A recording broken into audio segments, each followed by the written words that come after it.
Welcome to the Desert Sanctuary with Carl and Laura Forehand. Often when we have doubts about religion or simply want to ask questions, it can feel like we are wandering out into the desert. We would like to invite you to join our sanctuary, the Desert Sanctuary. We've tried to pick guests that would resonate with and challenge us and our fellow seekers here in the desert. We believe that a key to the journey is to keep asking good questions, and we believe that all stories are sacred. Our hope is that you will find life and healing for your body and mind, and that you will be able to be where you are and be who you are. And now, here is our show. Hey everybody, it's Carl from the Desert Sanctuary. We're going to continue on with our conversation with Nora Bontrager.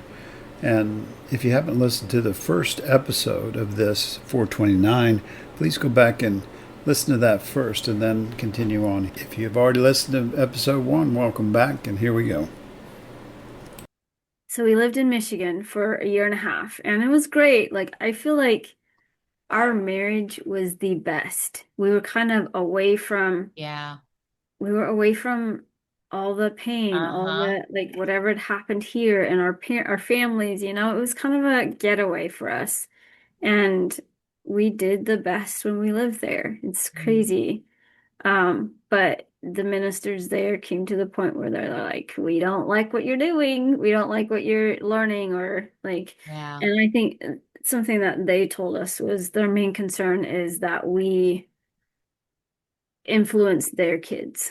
We were kind of young married at the time, and so the younger, the teenagers, 20-year-olds were kind of our age, a little bit younger, but so we'd connect with them, and the parents saw that and they were like, we don't want you to influence our kids.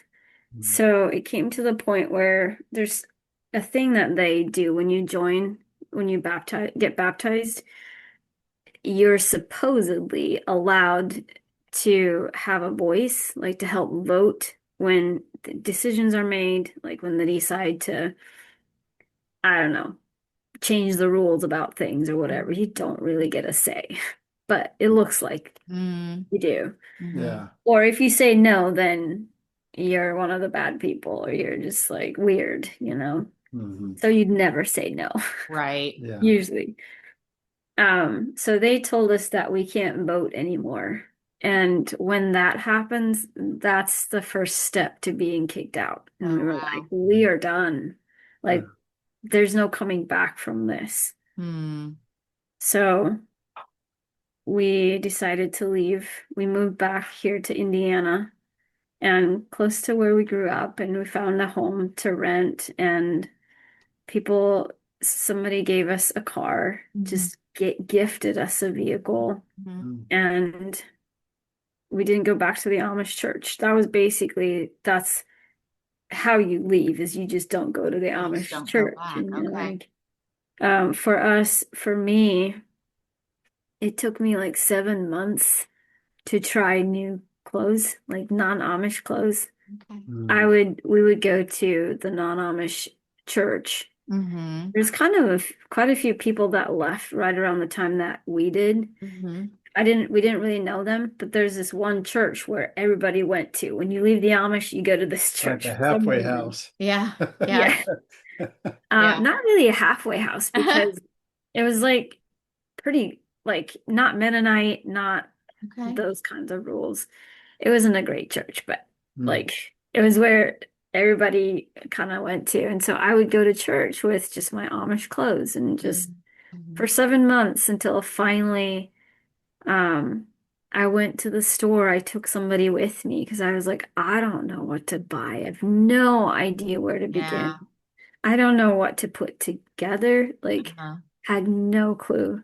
And so that was helpful that I took somebody with me and just bought a few pieces of clothes. And I remember first time I put on pants, I was seeing myself in such a different light. It's almost like I looked at myself in the mirror and I was almost shocked that I look normal. I'm normal. It's I'm not this different person anymore. It was crazy. Did you feel like more authentically you when you had pants on, or like when you changed your style of clothing? Did it feel more, because you know how you were talking about when you were younger, you Mhm. were just different, you were more exploratory and curious and things like that, Mhm. and so did it feel more authentic to be in different clothes? I want to say no. Okay. Because my when I wanted to explore things, it was Hmm. within I wanted to explore things within the Amish because like Gotcha. being not Amish was never a thought That in wasn't my a head. thought. It never, Mm. yeah.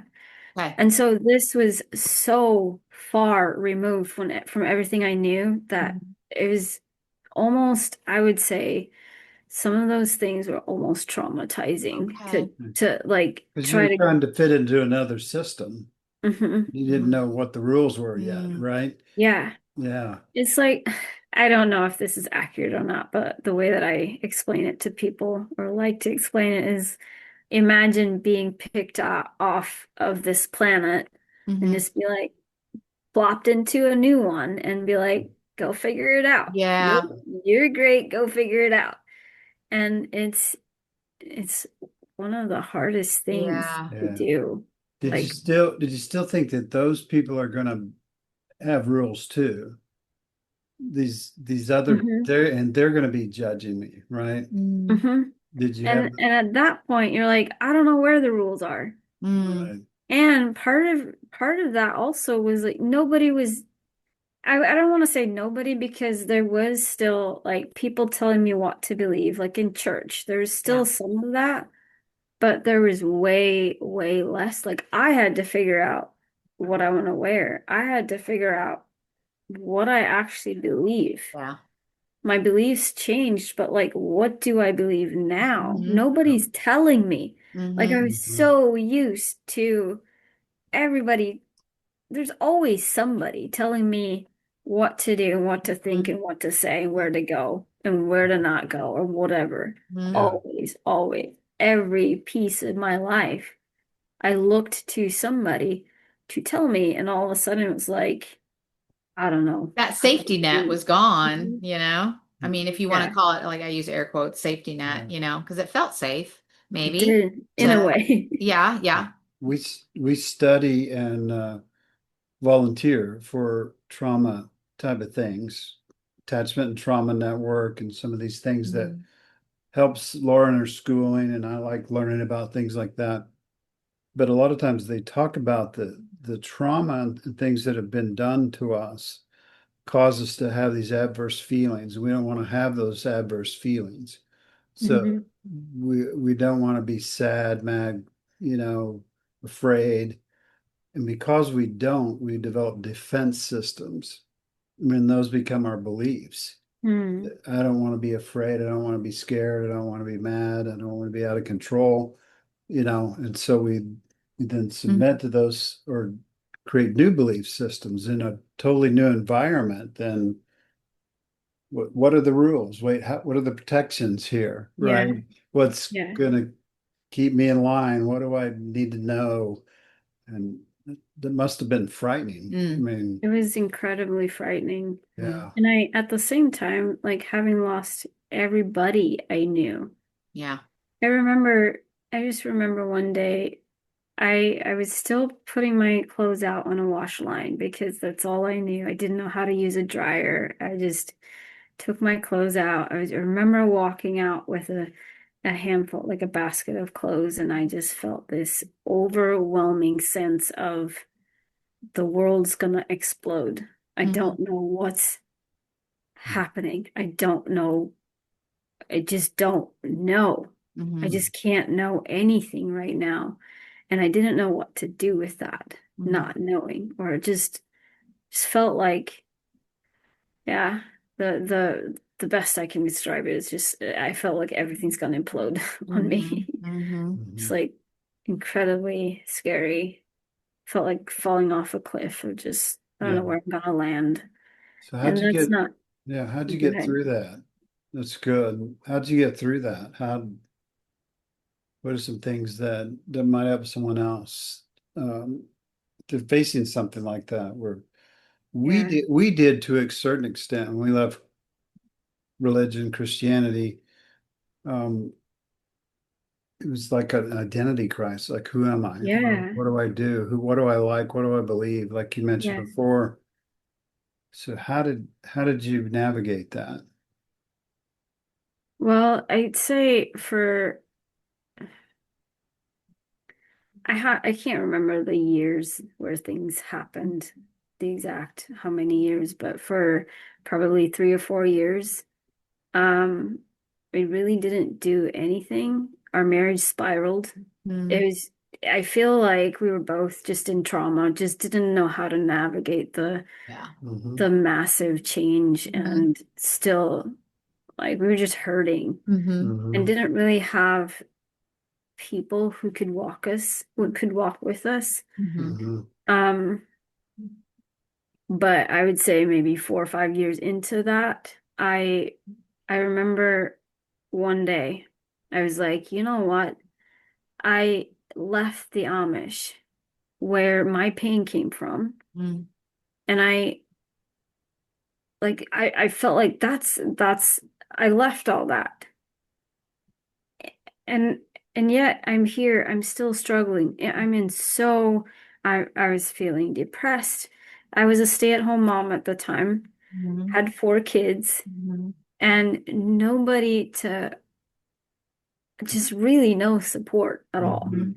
Yeah. And I was like, I left the pain, I left it. And yet here I am, still in pain. Mm. Hmm. My life is removed from that, but why am I still struggling so hard? And our marriage wasn't great. And so one day I was on Facebook and I found the link to a marriage course and I watched a video about it. And there was is the first introduction that I had to any type of like coaching or things like that. I guess we'd done counseling before when we were Amish, but I watched the video and I was like, that's everything I want. It's everything I'm looking for. And so I talked to my ex and I was like, can we do this? Can we pay for, like, there was quite a bit of money, Hmm. more than we'd ever spent on ourselves. But Right. it was like, we have to do this. And we ended up doing it, going through the course. And it didn't help our marriage. But I went to a couple retreats that these people were putting on, and then a couple more. And just along the years, I hired a lot of coaches. I guess I would call them life coaches, Hmm. just to work through some of this, some of the conditioning and the pain and Hmm.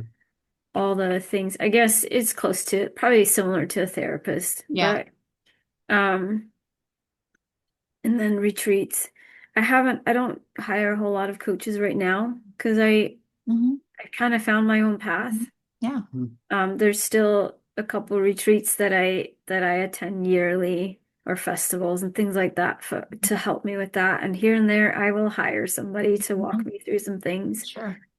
But yeah, when I found out that there's help available, I continued to keep someone available for me. Like I paid if I needed to, Yeah.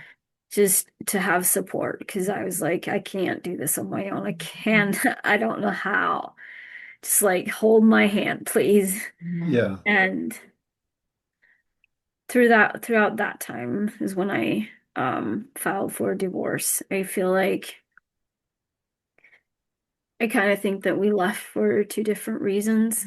Um, I was at the point where I wanted to move beyond things, like even just the way of doing marriage.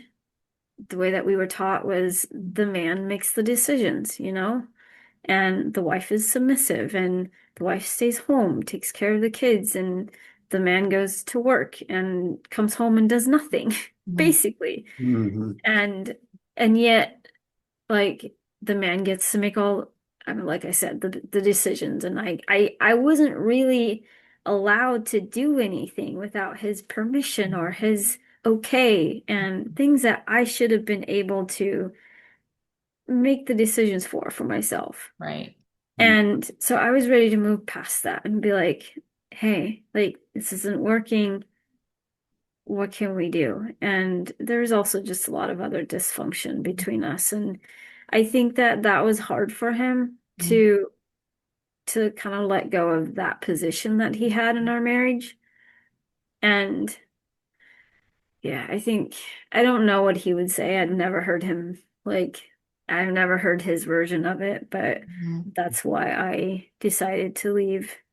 So you talked a little bit about community, and I think, anytime you leave a church, a religion, I mean, you and I may not have come from the same religious background, but I think there's some similarities there. Yeah. And when you leave, like I could hear there's a sense of loneliness when you leave, a community of faith. So where do you find your community today? Oh, that's a good question. Part of me doesn't, I don't have the community that I'd like. Okay. And I have some things that I want to create just for myself, to Yeah. help myself.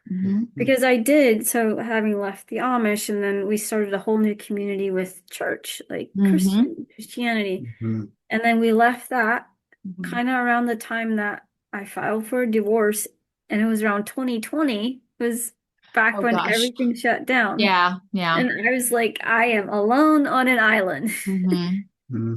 But soon after we separated, I started dance. And so I've been doing dance. I do West Coast swing, Okay. and I've been doing that ever since. And that's been my community. Yeah. Really good people. Uh-huh. And so while I really, really appreciate that community, it's the best thing that could ever have happened. It's kind of like it saved me in many ways. I don't know that I will ever get used to not having something similar to what I grew up in. Yeah. What I'm currently working on, and we'll see how it pans out, but I would love to bring people. So since I don't go to church, I've always still desired some spiritual support. Doesn't have, like, I would prefer it to not be a preacher up front. Right. The Bible. Yeah, it's a terribly ineffective way to have, it's not real community if somebody's preaching at you, right? Yeah, go ahead. I'm sorry. Oh, you're good. What I would like to create is something where people come together and just, I don't know. For now, I want to keep it pretty low key. Just people to come together, support each other, have conversations, maybe do a meditation or some journaling, or like, I don't know, but that's what I've always desired. And I'm kind of working on actually creating that, just starting a little group at my house. Yeah. So hopefully I'm gonna try it a couple times and see how it works out. And I'm also working on, I'll be building a geodesic dome. I don't know if you know what that is. It's like a dome-shaped building. Okay. Where I'll have that as a space for people to come together. It's like, I don't know. I don't know how to do this. I don't know how to create community around me, but I was like, I need to start somewhere. Yeah. Yeah. I mean, it sounds like you're trying to figure it out, which is like that's half the battle. That's also most of the journey. Yeah. Is getting there. Yeah. It's not arriving someplace and now everything's great. In fact, community sometimes is just 2 or 3 people here or 2 or 3 people there. Yeah. And if it's good quality, real community instead of faux community. Yeah. I love that you talk about what we've done, about 400 episodes now and of this podcast, and we've just listened to people over the years, and they talk a lot about that PTSD of an identity crisis, and they talk Yeah. about learning to go inside and figuring out who they are and what they want and what they believe. Um, they also talk about trying to find real community, Mm. which you're right. I can't think of a more pure community than the Amish, and but it's only half the story. You know what I mean? Yeah. There's the other part that in ways the Christianity we experience was fulfilling and had some good regulating parts of it. But the other stuff, the Yeah. toxic Yeah. beliefs and the control and the fear, Yeah. and I think that comes with an organization, not necessarily with a community. It's Mm. when it becomes an organization, then the organization comes first, Mm. always. And when it's hierarchical, Yeah. the guy at the top is it's the one that has the most say. Yeah. So I love that your story has a lot of commonality between all the people we've talked to, but also it's a unique Yeah. individual story that's beautiful and has a lot of Mm. strength in it and a lot of resolve. I have a Yeah. thousand more Thank you. questions, And but that comes from you, though. I haven't known you very long, but I feel like all that comes from within, you know. We can look outside of ourselves for those things, and it's good to have community and whatnot. I don't think we're supposed to live in isolation, Yeah. but so much of so much of your resolve has come from within you. Like Yeah. it's been there all along, Yeah. you know, and it's just a beautiful, it's her coming in. yeah, Yeah. it's just a beautiful picture of your growth. Mm. So, Thank you. yeah, It's taken a lot of looking inward. of course. Yes. Yep. People out there can't see you, but we could see your eyes and we can see how you kind of low key, but then you can see in your eyes there's something else there. It's not bad, it's not evil, it's Mm. it's like the girl that's still trying to come out, right? Yep. And Mhm. anyway, we're in a minute, Laura's going to ask you where we can find you and stuff like that. And Okay. it's gone really fast. I can't believe how long we've been sitting here. Yeah, I wasn't looking at the time. Compelling story, and Yeah. we'd love to hear more. We'd also invite you to contact us anytime you need somebody to talk to. We Hmm. we try not to charge for anything. We don't even No, we make don't. money on our books and stuff, but Yeah, we're gonna send you some books. yeah, we will do that. Oh, But nice. anyway, just in summary, is there anything that you didn't get to say that you really want to say?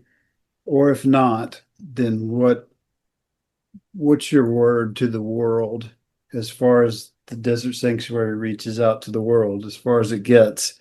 What would you like to say? So what did you not get to say, or what would you like to say Hmm. to anybody out there that might hear this podcast?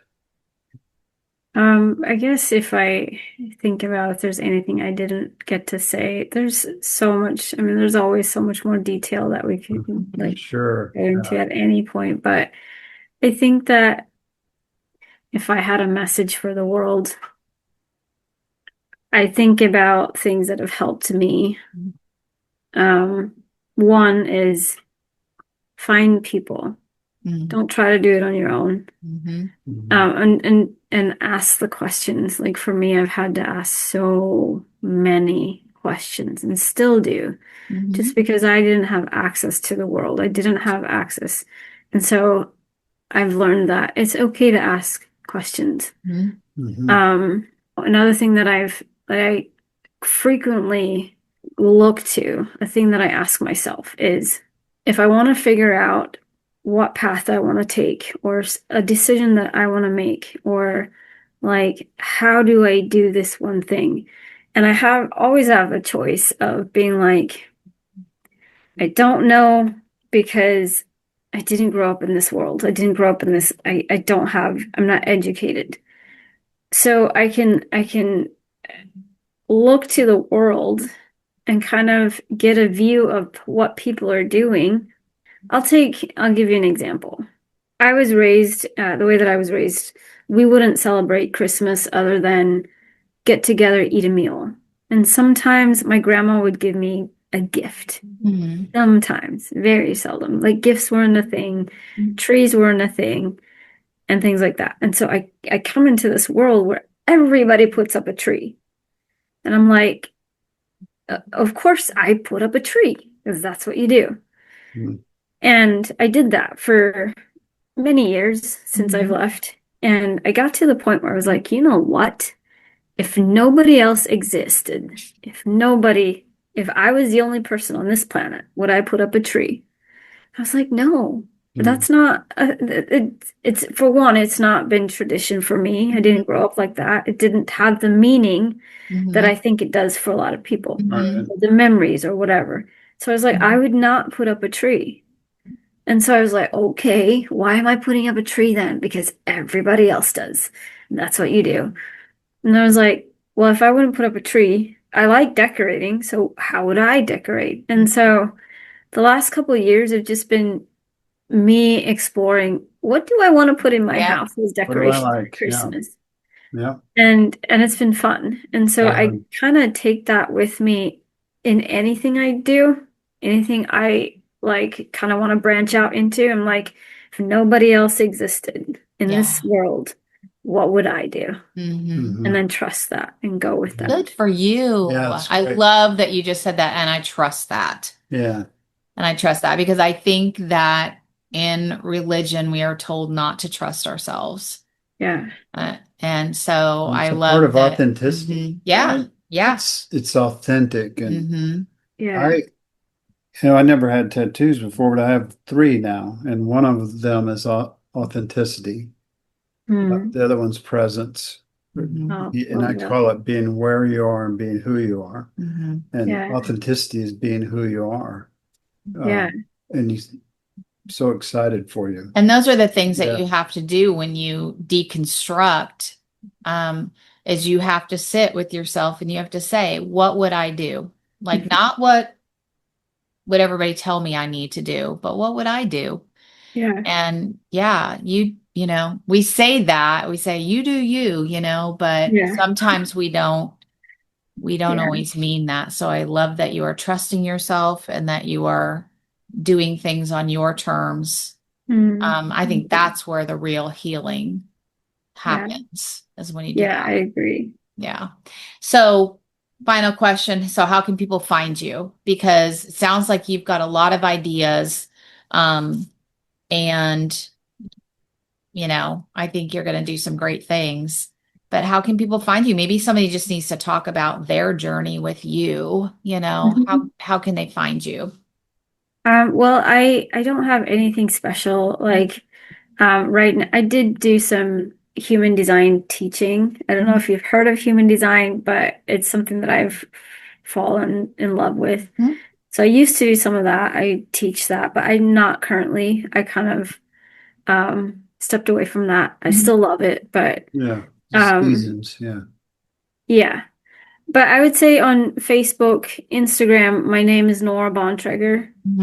And I also have a TikTok. So my story's on TikTok. If you want to know more, I've people talk to me and ask me like, where can we hear your story? And they've asked me to write a book. I've not done that, but I started, I don't know, a couple of years back, I started talking about my story on TikTok. So I'm on there. My name on TikTok, my TikTok name is Living the Non-Amish Life. So, and I can send you the links too if that would be helpful. That'd be great. Yep. That'd be great. Yep. And and I don't know if we said this while we were recording or not, but you've also been on Cultimatum podcast with a mutual friend of ours, Melody, and Anonymous Andrew. And so I think that's where I've heard your TikTok name. So gotcha. Yeah.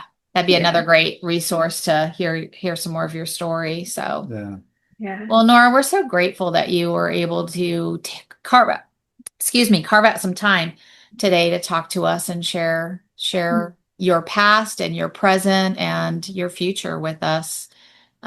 We consider it an honor to hear people's stories. So thank you so much for sharing with us. You're so welcome, and it's an honor to be able to. It's like, I don't know, you guys are incredible. You listen and it felt very safe Good. Good. to share with you guys. Yeah. So I Well, appreciate thank that you. about you. That is definitely, we It's really know helpful. what it's like to not feel safe. So thank you for Yeah. sharing that with us. Yeah. Thank you, Nora, for visiting us. For the listeners out there, we appreciate you, and we hope that you keep coming back. Email us your questions and check out Nora's stuff. Also want to encourage you, as always, to be where you are, be who you are, and be at peace. Thank you for joining us today on the Desert Sanctuary podcast. Remember, all who wander in the desert are not lost. We believe all of our stories are sacred. We are always here if you need someone to hear your story. Check out our blog on Pathos and also our YouTube channel. And stay tuned for our Leaning Forward conference. Remember, we love you. And be at peace.